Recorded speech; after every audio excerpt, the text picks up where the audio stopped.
invista onde dá mais retorno. Seus talentos naturais. Talentos para o Sucesso. Um podcast para quem deseja aumentar seus resultados, focando no seu jeito natural de sentir, pensar e agir. Olá, seja muito bem-vindo a mais um episódio do podcast Talentos para o Sucesso. Esse podcast que é o maior podcast sobre talentos em língua portuguesa. Eu sou o péssimo em prospecção Rodrigo Ferreira e estou aqui com o prospectador máximo da Gallup, Raul Almeida. Eu ia complementar com o ainda mais péssimo prospectador. Eu sou muito ruim em prospecção, Raul. Eu sou um excelente vendedor, mas péssimo em prospecção. Eu recebi vários feedbacks, assim, de várias outras coisas que eu fiz durante a vida que me levaram a crer que eu não sou hunter, eu sou farmer, como dizem. Também, quando a gente olha para outro aspecto, é um tipo de prospecção porque você trabalha com o que você tem, né? Você faz o que você tem crescer e você prospecta. Exatamente. Novos negócios, né? É, que a gente chama de build-outs, né? Nosso idioma interno aqui na Gallup a gente chama de build-outs. Então isso é super importante também. Essa é a minha tendência, é sempre fazer o que a gente tem crescer mais, mas a gente vai tentar dar o pitaco aqui. Como a gente é coach, a gente vai dar o pitaco em como fazer prospecção, mesmo que a gente seja horrível. Disclaimer. Só esclarecendo para você que está nos ouvindo aqui e não conhece essas terminologias, é muito legal o Raul ter trazido isso. No mundo das vendas, a gente costuma se referir a farmer e hunter como dois tipos de vendedores ou vendedores que fazem dois tipos de atividades distintas, né? Ou às vezes até o mesmo vendedor, e é bem mais comum isso, que faz essas duas atividades distintas, que são o hunter é o caçador, é o vendedor que vai caçar novos clientes, e o farmer, que é o como é que chama? Farmer ai meu Deus, não consigo traduzir para português. Não sei esse termo em português também, dificuldade. Eu acho que cultivador é o melhor nome, né? Mas eu acho que para todo mundo que trabalha na Faria Lima sabe o termo farmer. Então. Exatamente. Que é o cara que mantém os clientes atuais e gera novos negócios nesses clientes atuais. E aí que o Raul tá falando da prospecção, levantou a mãozinha, da prospecção de novos negócios, é o desafio do Raul, né? E olha que legal, né? Eu sempre fui um excelente vendedor, mas eu sou péssimo em prospecção e eu sou péssimo em farmer. Rodrigo, você é bom no quê, então? Eu sou bom na venda. Eu sou bom na hora que eu tô sentado na frente do cliente. Agora, prospecção é um troço que eu tenho que me esforçar pra caramba, e a gente vai conversar um pouco hoje aqui sobre o porquê disso, como que os meus talentos impactam nisso. E relacionamento também pós-venda, pra mim também é muito complicado, e depois também a gente vai tratar um pouco disso. Então você é bom em quê, cara? Bom em quê mesmo, então? Tá vendo? Que desgraça. Hora, né? Mas é exatamente sobre isso, eu acho que a gente vai falar, porque esse é o ponto, né? Eu, por exemplo, eu também participo, eu sou uma das poucas pessoas no mundo dentro da Gallup que fala português. Então eu participo de todos os processos. Então quando vocês veem, quando um cliente fala comigo, eu sou a mesma carinha que negociou o contrato, que vai entregar as coisas, que vai te mandar um webinar. Então assim, eu faço parte de todos os processos. Você é a Gallup pra muita gente, né? Exato. A Gallup então, é o Raul. Isso é uma espada de dois fios, né? De dois gumes, óbvio. O processo de vendas, quando a gente fala assim de prospecção, é muito maravilhoso quando a gente pensa que o cara que trabalha com vendas e trabalha somente com a parte da venda não se preocupa com as outras partes do processo. Exatamente. Quando existe um sistema muito bem instalado. Muito dividido, então, né? Ele realmente, você é muito bom em fazer a venda. Olha, Rodrigo, eu imagino então que o cara fez uma prospecção bacana, trouxe o lead, captou, agora eu preciso fazer a venda, dá na sua mão. Exatamente. Fechamos o processo, dali você entrega para outra pessoa, entendeu? Por exemplo, para mim não funciona muito bem porque eu sou aquela pessoa que tem que ir atrás, ficar ali conversando, fazendo a parte que eu gosto, que é continuar as conversas e crescer, fechar o contrato, também participar da parte burocrática, jurídica, legal, accounting, tudo, Ariba, SAP, tudo, e depois ainda entregar o projeto. Já imaginou o tamanho do meu trabalho? Nossa, é muito grande. E você sabe, Raul, que você falando me me veio na memória aqui, tem um milionário brasileiro famoso aí e tal, que ele disse uma vez que vendas numa empresa fazendo uma metáfora com o hospital, ele disse que vendas numa empresa é a parte de tratamento estético do hospital. E outras partes, tipo finanças, às vezes até entrega em alguns casos, é a oncologia. Então, ele dizia o seguinte, o vendedor, ele não deve se preocupar com oncologia, né? Senão, ele perde o ímpeto dele que vem dessa coisa da estética e tal. Exato. Então, realmente, quando você se envolve em todo o processo, às vezes isso gera uns desafios complicados, né? Porque você tem que lidar com pepinos, né? E detesto, odeio, sabe? Aquela mulher do carnaval lá, assim, odeio, detesto, sabe? Idade de cristão, não sou cristã. Então, assim, detesto. Então, realmente, se é pra fazer, agora aqui, falando puramente de vendas e prospecção, é só isso. Então, realmente, quando você tem que... Muito difícil, né? Eu acho que só em empresas que são dedicadas a vendas mesmo, inclusive que tem nome de vendas. Isso. Por exemplo, força de vendas. Que realmente devem ter essa separação muito bem clara. Então, acho que a maioria de nós... Não, é muito raro, muito raro. A gente passa por esse processo. Muitas vezes a gente carrega mais de um chapéu. Não tô criticando isso. Eu acho que é importante também pro crescimento, mas é importante pensar que o processo de vendas, igual você falou, se eu tenho que me preocupar com outras coisas, eu não consigo usar os meus talentos para ser aplicado no que realmente importa na parte das vendas. E eu acabei realmente identificando que eu gosto muito dessa parte comercial, porque, gente, o meu contexto é 34. E essa parte, eu não preciso ter tanto contexto da empresa, do mercado, bababá, e eu passaria para alguém o resto, né? Eu faço aquele closure, né, da parte comercial, e a gente continua fazendo o trabalho. Parte pro próximo. Para quem tá ouvindo agora, assim, talvez já entrando no que a gente quer trazer, que é venda com base em pontos fortes, uma pergunta que pode surgir, então, é assim, tá, mas, Rodrigo, você disse que você é péssimo no começo, péssimo no pós-venda, e aí, como é que você vende? Por que você vende? Então, por que você não vai fazer outra coisa? Bom, eu vendo porque eu tive que vender, eu acabei indo para essa área, mas também porque eu amo o processo de venda, excetuando-se esses dois passos. O que eu aprendi a fazer na minha vida? Duas coisas. A primeira é usar os meus talentos para conseguir, por exemplo, prospectar com uma dor menor ou até com algum gosto, para poder chegar na parte que eu gosto. E a outra coisa que eu tenho feito agora, recentemente, eu tenho colocado a minha esposa para prospectar para mim. Por quê? Entra a história de parcerias. Ela tem um monte de talentos que ajudam no processo de prospecção que eu não tenho. Então ela tem carisma alto, ela tem um monte de talento de construção de relacionamentos, coisas que eu não tenho. Então, agora, e eu? O que eu fiz a vida inteira quando eu tive que prospectar? Eu usava muito, antes até de ter consciência disso, eu usava muito relacionamento, que é o meu quinto talento. Então, eu tentava me tornar amigo rápido das pessoas, ou prospectar através de amigos, ou amigos me indicarem novos prospects. E eu usava muito significância. Eu entrava num processo de prospecção quase que sem intenção de vender, com a intenção de impactar a pessoa para ela entender a importância do que eu estava vendendo para ela. E aí isso acabava atraindo a pessoa para o que eu estava querendo demonstrar ali. Mas obviamente, prospecção não é meu ponto forte em venda. Então eu prefiro terceirizar, eu prefiro, como disse aqui, delegar para minha esposa, porque é realmente uma área que eu sofro muito. E os meus 8 últimos talentos, Raul, dos meus 8 últimos, 7 são talentos de construção de relações e 1 é o carisma.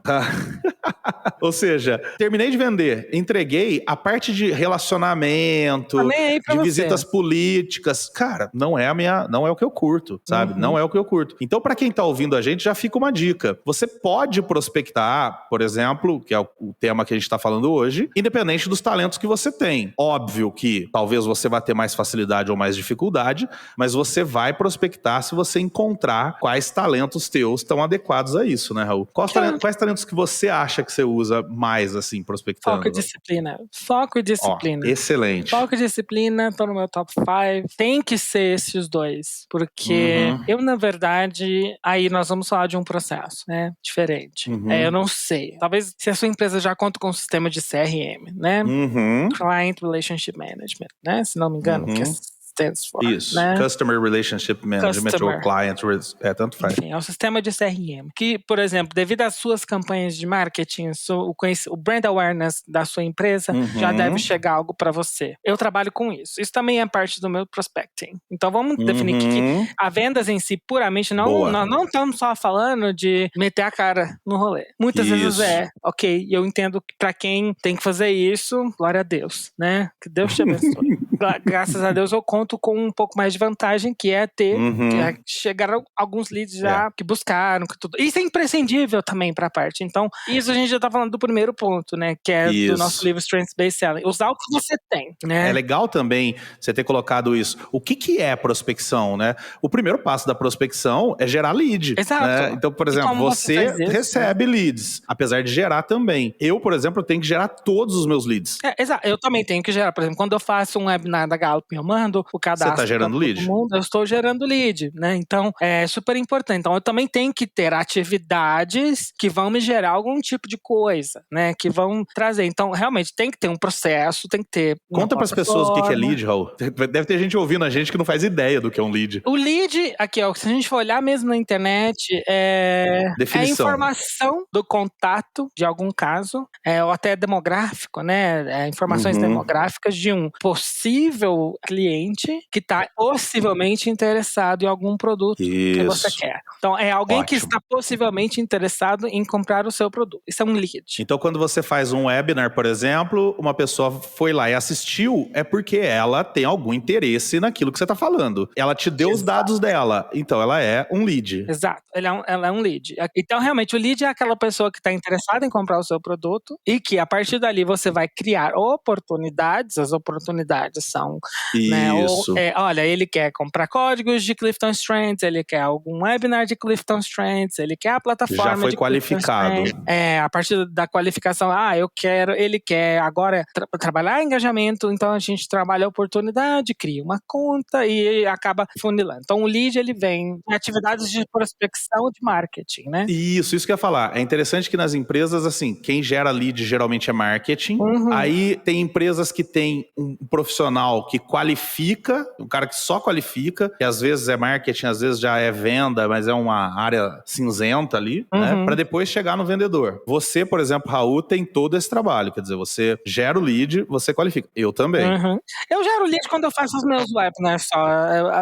Eu sou afortunado de receber. E nós, graças a Deus, acho que a Gallup tem um brand awareness no Brasil melhor do que no México, por exemplo. Então eu recebo bastante coisa, né? Inclusive pressão. Claro. Temos tantas barreiras burocráticas e monetárias, financeiras e políticas que é muito difícil o Brasil realmente conta com barreiras tão específicas, né? Na parte que acaba tornando o processo de prospecção um pouco mais difícil. Por exemplo, só paga em real, não vai pagar IOF, tudo acaba sendo 30% ou 40% mais caro porque tem que pagar pro exterior. Tudo é mais caro, exatamente. Então, e assim, fora a concorrência gigantesca que nós temos, todos isso são fatores que têm que ser considerados também na prospecção e na hora que você vai qualificar alguém, né? Muitas pessoas também entram em contato fazendo bid, RFP, isso é mais ou menos as licitações das companhias privadas, né? Os bids, então que realmente o mais barato acaba sempre vencendo, obviamente o mais barato não vai ser em dólar, né? Então, exatamente, tem essa também. Tem tudo isso também, né? Então é super importante contar com todas as informações possíveis, né? O livro Strengths-Based Selling, que a gente usa como base aqui, ele fala que prospecção é o conjunto de 3 fases, 3 etapas. Percorrer a lista, estabelecer relacionamento e vender. Quer dizer, então, o que é percorrer a lista? O Raul vai lá, faz um webinar, gera uma lista de leads. Aí ele precisa percorrer essa lista de alguma forma, seja mandando e-mail, seja ligando, né? Ele vai percorrer essa lista. Tem muita gente, que é o meu caso, Raul, que eu já barro aqui, sabe? Então, assim, se eu não tiver, por exemplo, eu gostei quando você falou de disciplina e foco, porque provavelmente, então, você deve ter um processinho pra você ir prospectando. Eu tenho alguns talentos que eu posso usar pra conseguir me ajudar a ter um processinho nesse sentido também. Mas eu já barro aqui pelo seguinte, cara, como é doído pra mim percorrer a lista, falar com 1, com 2, com 3, com 20. Por e-mail ainda é mais fácil. Agora, pra ligar, pra pegar o telefone e ligar, eu sofro bastante. Isso é um conflito. A gente teve 2 dias aqui de retreat, né? Do nosso time global. E é muito interessante como é importante lembrar que uma estratégia que é feita na Europa ou nos Estados Unidos não vai funcionar pra gente, né? Por exemplo. Eu, por exemplo, não gosto de fazer cold calling, né? Que é ligar para as pessoas. Nossa, isso. Inclusive porque se eu não estou partindo somente do pressuposto que eu não atendo ligação, eu realmente não atendo ligação. Se me ligarem, se eu não sei quem é você, eu não vou te atender. Não sei quem é. Eu não lembro quando foi a última vez que eu atendi um telefone. Ainda mais de número que eu não conheço. Minha mãe nem tem um número fixo, por exemplo, mas. Aí, por exemplo, olha só. Não, eu não tenho então, também. Assim, eu também não tenho. Aliás, a única pessoa que eu faço cold call é minha mãe. É a única pessoa que eu ligo. Eu sei que ela vai me atender. Então, realmente, o e-mail tem que ser muito direcionado.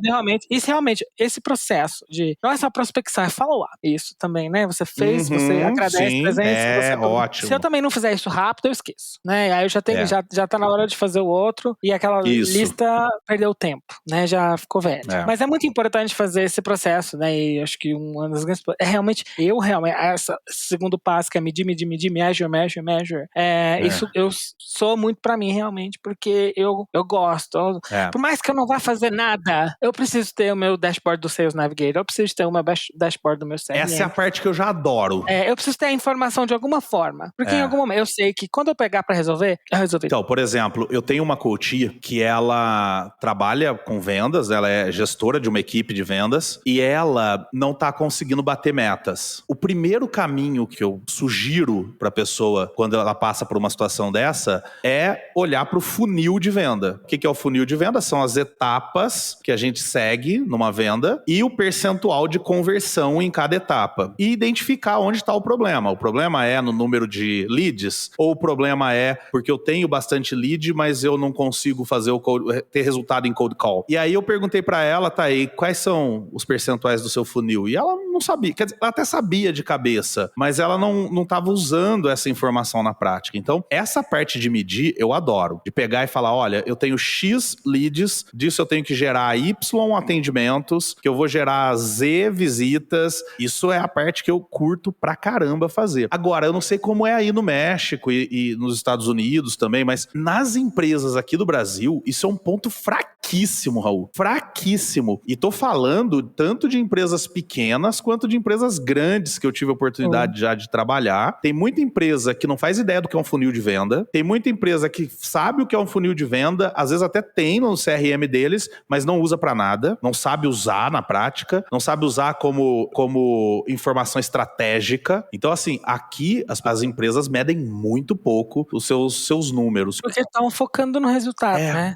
Porque estão focando só na entrega. Só que o resultado lá na frente, né? Lá na frente, né?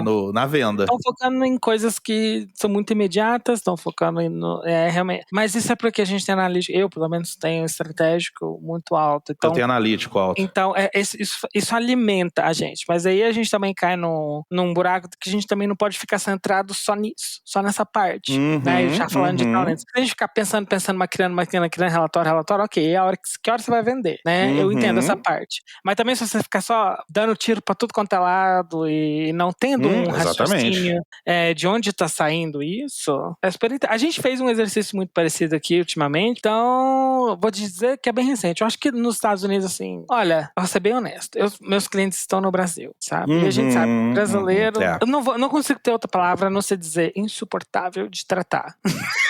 Entendeu? É bem complicado. É muito mais difícil, né, de trabalhar com o Brasil. Trazendo esse lado da medição, tem um lance do brasileiro que é o seguinte: o brasileiro não gosta de medir, o brasileiro não gosta de planejar. Eu tava agora, pouco antes da nossa gravação, tava aqui um rapazinho fazendo uma instalação elétrica aqui no meu escritório. E aí ele foi fazendo a instalação elétrica. Quando chegou lá no fim, faltou um pedaço do cabo. Quer dizer, ele não mediu antes de cortar o cabo. O mínimo de planejamento o cabo vai sair daqui, o cabo de energia vai sair daqui, vai chegar até ali, quanto que eu preciso? Não, corta primeiro aí, vai passando, depois a gente vê onde dá. E aí entra, depois disso, a tal da criatividade brasileira, que é o jeitinho brasileiro, que é pra corrigir essa falta de planejamento. Aí assim, mas agora é fácil, a gente corta essa canaleta aqui, sobe a tomada até aqui, que aí o cabo dá. Quer dizer, a gente é obrigado a dar um jeitinho porque não planejou direito ou não mediu direito. Cara, isso no Brasil é muito frequente. isso também impacta o processo de vendas, como você não antecipa, eu tô vendo isso muito no MBA também agora, se você não antecipa mudanças na conjuntura das coisas, mudança em legislação, mudança, processo de pagamento, tudo, se você não considera nada disso e o processo vai atrasando, igual eu tô com um contrato que era para ter chegado em dezembro, estamos em maio, até hoje essa merda não chegou, né? Então, assim, isso também a gente tem que considerar, porque é coisa de brasileiro falar assim, não, mas peraí, já são 5 meses, né? Por exemplo, exatamente. Atrasou o meu processo de venda, eu tava contando com esse revenue. Porque aí atrasa um monte de outras coisas também, né? Não é só isso, né? Você acaba focando energia nisso. Então, primeiro já decidimos, não vamos prestar mais atenção nisso, vamos focar nos outros, né? Vamos focar em outras coisas. Quando isso caiu e tá tudo certo. Isso tudo é parte do processo de vendas que a gente não tem. É essa parte de planejamento e de deixar tudo assim, lean, né? Do tipo, nós temos o funil, né? Tá lá, personas, leads. Porque quando a gente fala processo, a pessoa ouve e fala, nossa, mas é um negócio robotizado, amarrado. Não, pode ser super lean. E cada um tem o seu processo também.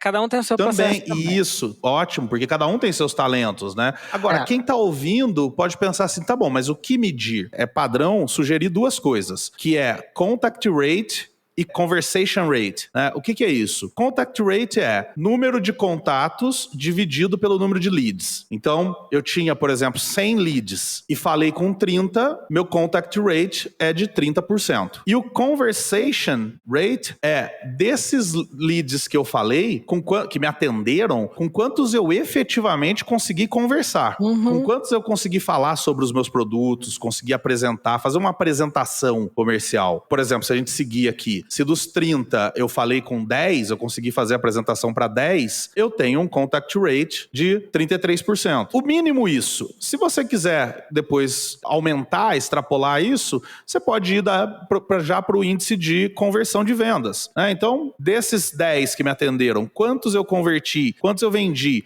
Vendi para, 5. Então, eu tenho um índice de conversão de vendas de 50%. Por que é importante isso? Porque se eu, por exemplo, não estou batendo meta, eu olho nesses índices onde está o problema. Nesse exemplo que eu dei aqui, o problema não é em conversão. Eu estou convertendo 50%, eu estou convertendo de cada 2, 1 compra de mim. Onde está o problema? O problema está no número de contatos. Talvez eu esteja com leads ruins, né? Eu peguei lista telefônica e comecei a ligar, por isso está dando um contact rate muito baixo. Ou eu posso melhorar o conversation rate, quer dizer, talvez eu esteja tendo dificuldade na minha capacidade de convencimento da pessoa que atendeu, de marcar uma reunião, de permitir que eu explique, ou até também pode ser lead ruim também, quer dizer, mas enfim, eu preciso entender onde mexer. A vida inteira, Raul, quando eu fui dar treinamento de venda nos mais diversos tipos de empresas, quando eu pergunto o que tá ruim, o que pode melhorar, a resposta é sempre a mesma, fechamento. Só que quando você olha, às vezes o erro tá lá no marketing, em como que os caras estão gerando lead. Às vezes eu já tive um cliente que a geração de lead era tão pesada, tão agressiva, que eles mandavam um caminhão de lead pros vendedores. Só que quando o vendedor ligava, o cara falava, não quero nem te ver pintado de ouro aqui na frente. Eu só dei meu nome pro cara desligar o telefone. Então, quer dizer, aí você não adianta falar pro vendedor, você precisa vender melhor. Não, o lead tá ruim, então precisa melhorar a criação, a geração de lead lá, né? Então, essa venda baseada em dados, eu acho que é extremamente importante, né? E é bom ter uma plataforma, um guia, né? Uma maneira de fazer o acompanhamento, né, que a gente chama de tracking disso, é um pouco mais efetivo, né? Então, realmente, não adianta você ter muito. Eu, por exemplo, eu passo uma boa olhada, eu leio cada um dos meus leads e vejo. Esse aqui eu vou mandar alguma coisa, esse não. Porque dá pra ver, dá pra saber. Se você tem informação de qualidade sobre o seu lead, dá pra saber que caminho seguir, que produto oferecer, que tipo de conversa você vai ter. Não é só gerar lead por gerar. Não é só volume também, é qualidade. Realmente, olha, igual a gente fala, nós executamos alguma tarefa de SEO, de Google Ads, alguma coisa assim, captamos, isso é marketing de conteúdo, né? Então, assim, fizemos um trabalho excelente com isso, porque a gente quer, então pode ser que não toque ao time de vendas, mas toque a um time de marketing, né? Fazer esse processo de SEO para gerar leads de qualidade, que já vão chegar com a informação quentinho. Pronta. Vão chegar quentinho. Exato, eu sei exatamente o que oferecer para essa pessoa. Isso. Que tipo de approach e para qual vendedor eu vou assignar esse lead, né? Então, perfeito, também é parte do processo. Quase nenhuma empresa tem isso, né?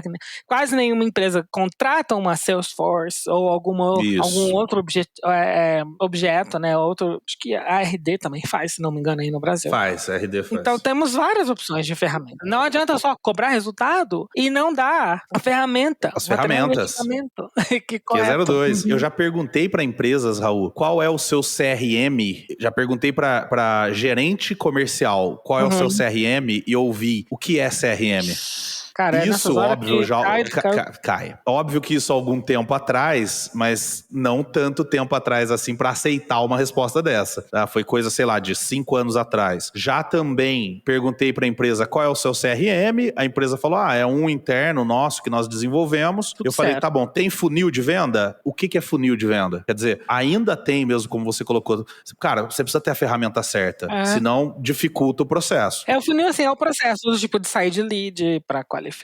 Isso. Não sei o que. Isso é o funil. E aí tem umas ferramentas assim que mostram visualmente o funil, que, cara, é muito lindo, né? Eu usava o Bitrix 24, que é grátis, e ele mostra o funilzinho mesmo, e ele vai fazendo a espessura da fatia do funil de acordo com o percentual. Então você bate o olho, por exemplo, sei lá, eu sempre tinha dificuldade em gerar lead. Então a minha fatia de gerar lead era fininha no funil. Aí a fatia de ligação um pouquinho mais grossinha. A fatia de apresentação era grossona, tinha uma galera que eu tava apresentando. Então, putz, até esse lance de quem é muito visual, a ferramenta ajuda nesse sentido, né? Eu quero apontar algumas coisas aqui que são aspectos que podem ajudar num processo de prospecção, e eu queria propor uma brincadeira. Já que a gente está falando de venda com base em pontos fortes, eu queria propor, eu vou apontar o que pode ajudar e um tema de talento aleatório que vier na minha cabeça. E nós vamos pensar junto como que alguém que tem esse talento pode usar esse tema de talento para executar essa ação. O primeiro é determinar com quem falar. Isso é uma coisa muito importante. O que tem de vendedor que gasta cartucho falando com uma pessoa que não decide, e depois que apresentou tudo, o cara fala, tá bom, mas isso quem decide é o seu Joaquim. E aí o que é pior é que às vezes depois disso, ele não permite mais que você vá falar com o seu Joaquim. Ele fala, não, pode deixar que eu falo pra ele. Eu conto pra ele o que você me contou. Aí ferrou. Escolhe você, Raul, um tema de talento. Comunicação. Como usar o comunicação pra realizar isso de determinar com quem falar. Primeira coisa que a gente ouve falar, e para todo processo de vendas, make powerful questions. Faça perguntas poderosas. Primeira pergunta poderosa que você poderia perguntar, você é o responsável por a tomada de decisão desse processo? Raul, mas não é chato perguntar isso, Raul? Não é chato. Não, você já tira. Não é chato. Você já tira parte ali, do teu trabalho, pô. E, inclusive, tem outra coisa que eu pergunto em muitas primeiras chamadas de vendas. Qual o seu budget? Opa, eu também. Também pergunto, adoro essa pergunta. Então, assim, que eu aprendi esse ano, eu também, tem um ano que eu tô em vendas, tá? Assim, tô indo pro meu segundo, então assim, eu tô na learning curve ainda, mas é o tempo todo. Eu tento dividir, não entregar tudo de uma vez, então, mas com isso, com a comunicação, né? E saber com quem que você tá lidando é a primeira coisa, olha. E mesmo que a pessoa não for, você vai conseguir transmitir essa mensagem muito bem, mas porque realmente, às vezes, o tomador de decisão não vai ter tempo de falar com você, tá tudo certo. Mas tenha certeza de que aquela pessoa realmente vai transmitir. Prepara o cara, né? Prepara o cara. Então, olha assim, então hoje nós nos apresentamos, e que tal a gente agendar uma próxima reunião? Pra gente tratar do assunto um pouco mais aprofundado. Aí você pode checar a agenda do seu tomador de decisão, vocês dois. Eu ando fazendo muito isso, né? Eu tento envolver quanto mais pessoas no processo é possível. Vai fechar ou não o contrato? Não sei, mas pelo menos eu entrei em contato com muita gente. Né? Eu costumo dizer que venda é falar com quem decide. Então, tá bom, você é o responsável por decidir por isso? Não. Como é que eu faço pra falar com ele? Sim. Mas ele não atende, tem que falar comigo primeiro. Tá bom. Então aí, o que eu costumo dizer é, treina esse cara pra ser você na frente do decisor. Porque ele não tem o interesse que você tem, ele não ganha a comissão que você ganha, quer dizer, o interesse dele é muito menor em falar do jeito que você falaria. Eu, inclusive, Raul, numa situação dessa, eu tendo a ser um vendedor mais agressivo, mesmo quando o cara fala, não, passa pra mim que depois eu passo pro outro, eu passo pra quem decide, feed, eu gosto muito de dizer que a resposta que eu mais gosto de dar para cliente é sim, mas. Sim, claro, nenhum problema. Mas como é que eu faço para falar com ele? Com certeza, você tem que insistir. Tem que insistir e falar assim, quando a gente pode ter essa conversa. Agora, e também é super interessante, né, que ajuda também no processo, esse aqui um pouco saindo um pouquinho da curva, que também foram coisas que eu aprendi essa semana, é também demonstrar um pouco de confiança quando eles te pedirem algo. O que você acabou de falar ressoa muito com o que a gente falou essa semana. Transforma essas pessoas em vendedores seus também. Então, por exemplo, uma dica muito interessante foi quando você compartilhar uma coisa, não tem medo de compartilhar uma entrada em PowerPoint editável, por exemplo. Isso.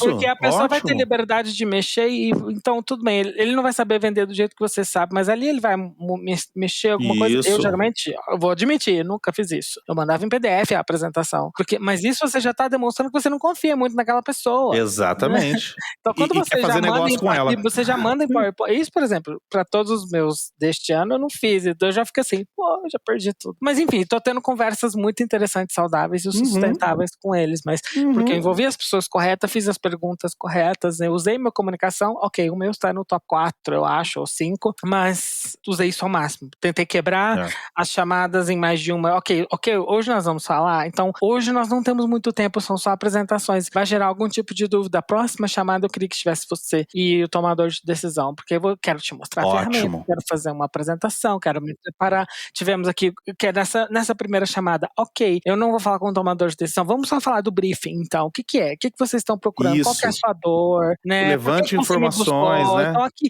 você ainda pode ter uma conversa de muito valor com essa pessoa. Agora que nós temos isso, a próxima apresentação eu adoraria fazer para você e para quem vai realmente contratar isso, porque eu já vou trazer a solução. Perfeito, maravilhoso isso. Outra coisa interessante também aí que me ocorreu, eu costumo perguntar, né, uma pergunta ótima também, que eu costumo fazer para esse intermediário, digamos assim, eu pergunto para ele, e o seu Joaquim, lá o decisor, e o seu Joaquim, o que você acha que são os principais fatores que levam o seu Joaquim a se convencer pela compra? Porque ele conhece o seu Joaquim, então ele vai me dizer se é preço, se é prazo, se é relacionamento, se é pós-venda. Aí ele fala, geralmente o seu Joaquim gosta muito de quem oferece um pós-venda de qualidade. Aí eu preparo esse cara para falar com o seu Joaquim sobre pós-venda de qualidade. Então, é o que você falou, quer dizer, no mínimo, levantar informações relevantes desse cara que possam te ajudar na venda, né? Porque o cara que vai assinar o contrato e tá contratando, ele quer saber se você tá lá para pedir dinheiro para ele ou para oferecer dinheiro para ele. Exato. No final. Que maravilha isso. Que maravilha isso. Eu costumo dizer, Raul, que o melhor jeito de você vender para alguém é você encarar esse alguém como se ele fosse teu sócio. Como é que você pode gerar dinheiro para esse cara? Como é que você pode gerar negócios para esse cara? Como é que você pode gerar redução de custo para esse cara? Como é que você pode gerar engajamento para os funcionários desse cara? Como se ele fosse teu sócio. Putz, é maravilhoso isso que você falou. Bom, o segundo item, a gente vai tratar só de 2 aqui hoje, depois os outros ficam para uma outra parte 2 desse episódio. Como superar a relutância em ligar, a relutância em fazer cold calling. E eu vou escolher o talento agora pra gente falar, tá?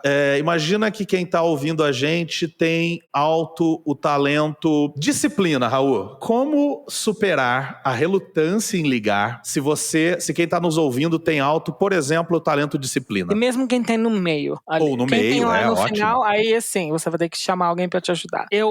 Literalmente ontem, eu coloquei recordatórios, né? Lembretes no meu calendário pra lembrar que esse é o momento de entrar em contato com o meu cliente, esse é o momento de fazer criação de conteúdo, esse é o momento. Até porque, assim, pra ter a agenda preenchida com coisas também, né? Eu sei que muitas pessoas fazem, inclusive depois eu vou bloquear até pra, ócio criativo. Eu faço isso não também. Sei. A disciplina me deixa muito, porque, por mais que, não vou estar fazendo isso naquela hora, se eu decidir não fazer, mas o lembrete tá ali, isso vai entrar na minha cabeça, entendeu? E um deles eu realmente coloquei entrar, fazer follow-up com contatos e tudo, tá? Eu particularmente não faço cold calling, entendeu? Não gosto, acho realmente um pouco invasivo. A não ser que você realmente tenha absoluta certeza que aquela pessoa vai te atender, aí você realmente tem que...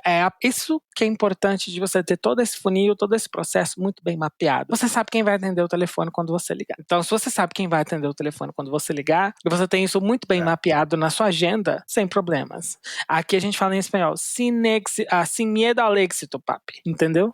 Então, assim, vamos lá. Sem medo ao sucesso, pode fazer a sua ligação. Mas pelo menos mapear ali quando você vai fazer o seu prospecting, mapear quando você vai fazer um follow-up com clientes. Agora, eu construí a minha carreira fazendo cold calling. Eu tive uma escola de cursos livres, onde a gente tinha 2 principais focos de entrada de alunos. E um deles era telemarketing, que na época funcionava, hoje funciona muito menos, mas na época funcionava. E os leads para telemarketing naquela ocasião, a gente gerava através de eventos, esse tipo de coisa, mas às vezes não tinha lead para ligar. E tinha que ligar. O que a gente fazia? Lista telefônica. Abria a lista telefônica e ia percorrendo. Cara, é muito sofrido. Muito, por causa disso que você falou. Você não sabe quem vai atender. Às vezes você ligava lá, pegava lá o nome na lista telefônica, Raul Almeida, e aí o número do telefone. Aí ligava, atendia o seu Caleb Luo. Caleb, eu queria falar com o Raul Almeida. Não, esse telefone não é do Raul Almeida. Porque o número de telefone troca. Então, quer dizer, às vezes você não sabia nem o nome da pessoa com quem você ia falar. Então, óbvio que não é o melhor cenário. Nunca é o melhor cenário. Mas, mesmo nesses casos, eu penso que o Disciplina pode ajudar quando você tiver um processinho a seguir, quando você tiver, talvez, pequenas metinhas não meta de entrega, mas meta de execução. Quer dizer, eu tenho que fazer X ligações no dia de hoje. Então, se você tem o talento Disciplina e precisa fazer cold calling, talvez um caminho seja definir pequenos processinhos e ir seguindo esses processos. É doído, cara, fazer cold calling totalmente cold, é doído pra caramba. Era muito difícil mesmo. Mas enfim, é um caminho. Bom, Raul, de forma geral, a mensagem que a gente deu aqui, então, pra quem tá ouvindo a gente sobre prospecção você precisa usar os seus talentos pra prospectar. Você precisa entender qual é o teu jeito de prospectar. E aí, utilizar todas essas dicas que a gente deu aqui e outras que a gente vai dar num outro programa futuro sobre prospecção. A gente pode continuar esse assunto, desde que vocês que estão ouvindo comentem aí com a gente que gostaram desse tipo de tema. A gente volta aqui. Alguma última dica, Raul, para quem está nos ouvindo arrebentar na prospecção nessa semana? Eu vou só reforçar. Façam boas perguntas. Excelente. Muito bem. Então, eu agradeço tua presença. Peço mais uma vez que vocês compartilhem isso. Se vocês ouviram tanto aqui sobre cold calling, talvez hoje seja o dia de você escolher aleatoriamente nos seus contatos uma pessoa que você talvez nem necessariamente conheça tão bem e enviar esse episódio do Talentos para o Sucesso para ele, dizendo, olha, ouve isso aqui, vê o que você acha, segue os meninos lá, que os meninos são bons. Eu agradeço a sua presença até aqui, um grande abraço para você e até a semana que vem, num outro episódio que vai te ensinar como ficar rico usando seus talentos. Um abraço, tchau, Raul. Tchau, pessoal, compartilhe. Obrigado por ter ouvido o podcast Talentos para o Sucesso. Acesse nossos sites talentosparosucesso.com.br para mais informações sobre como assinar gratuitamente esse programa em seu aplicativo de podcasts favorito e não perder nenhum episódio. Precisando de coaching ou treinamentos? Entre em contato, diga que é ouvinte do podcast e receba um belo desconto. Quer ter ainda mais sucesso? Crie parcerias, compartilhe esse podcast com seus contatos e vamos juntos melhorar o mundo.